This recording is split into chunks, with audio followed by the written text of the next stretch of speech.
Hello all, welcome to a video of Emergency Medicine Simplified. So today quickly we looking on to the few conditions where nitroglycerin is contraindicated. As you all know, nitroglycerin is one of the drug that we use for the management of hypertension, especially along with an acute coronary syndrome or with a pulmonary edema. We see as the one of the most commonly used drug. But in certain conditions, NTG or the nitroglycerin infusions are contraindicated.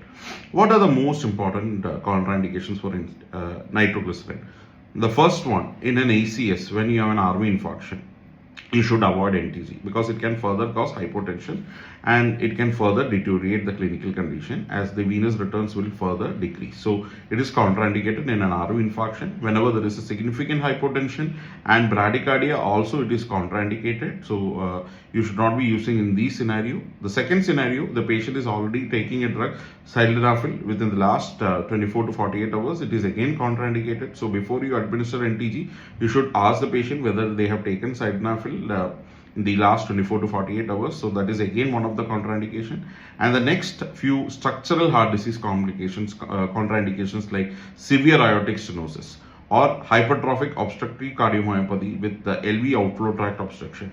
Also, your NTG is contraindicated. Obviously, whenever you have an hypersensitivity for nitroglycerin, you will avoid that. But these are the general some contraindications that you need to be remembering when you are using NTG in your day-to-day clinical practices. So, just to tell it again, RV infarction, whenever you have got an RVMI, significant hypotension and significant bradycardia following an ACS, we should avoid NTG.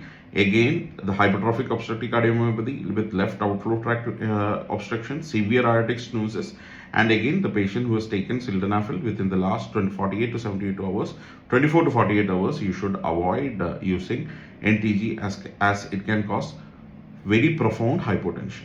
Thank you.